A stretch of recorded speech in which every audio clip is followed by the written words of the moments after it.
as we create reality, everything's beautiful and perfect and rainbow and butterflies in ourselves, then we'd be in heaven. We would have no reason for incarnating in this physical. So over here on this side, I wrote all of my strengths. They're not all of my strengths, but there's some of them. Over here, I wrote my neuroses, things that are just a part of me. They're with me on this reincarnation as far as my personality, but I don't let them take center stage. So what do we do with these things once we know these things about ourselves? Obviously, everyone's list is going to be different. You have your strengths and you have your vulnerable points. Your strengths are areas where the divine can flow through you just really easily because you become a clear channel, a portal, anytime you go into like flow state.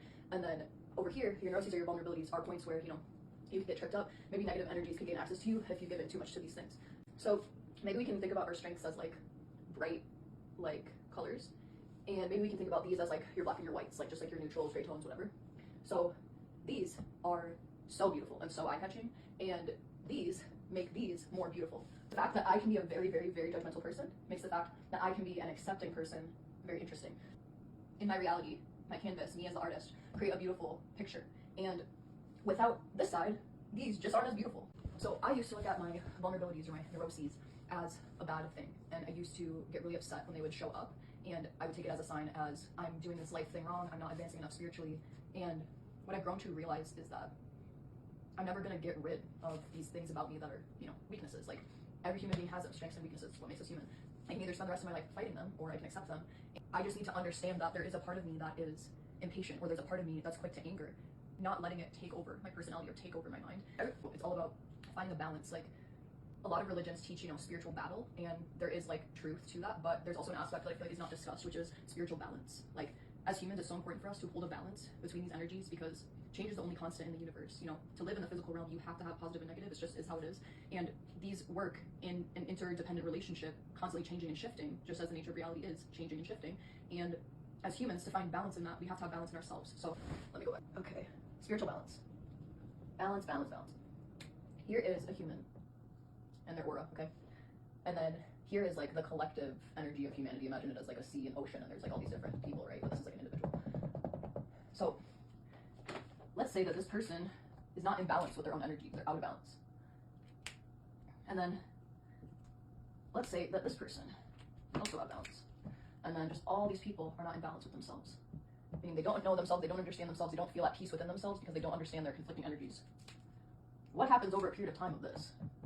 Oop, the whole sea of energy is now out of balance. So now we have war and famine and poverty and, probably more war.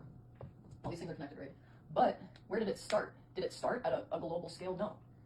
It started here with one individual, and then another individual, and then another, and then another. And then the energy was so out of balance that it became manifest on the physical plane. I see a lot of people talking about how they feel exhausted, they feel stressed out, they feel anxious, they're not at peace within themselves. And that is completely understandable because this is what's happening in our energy field.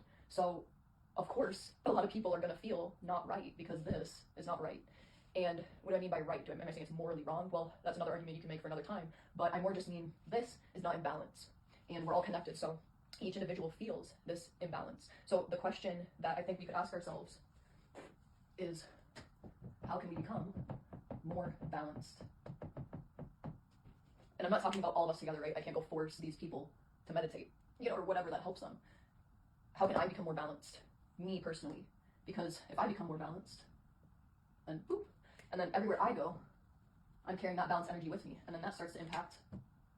And then soon you have all these people becoming more balanced. And then soon, all of this starts to just naturally balance itself out. Because that's how energy works. The question I'd like to propose is, instead of having a spiritual battle, can we work towards having a spiritual balance? And what could a world with more individual balance look like? I used to think that, I can't be at peace because the world's not at peace. But really, me being at peace is what creates peace in the world. Because it starts with one individual human becoming a portal for peace to manifest physically.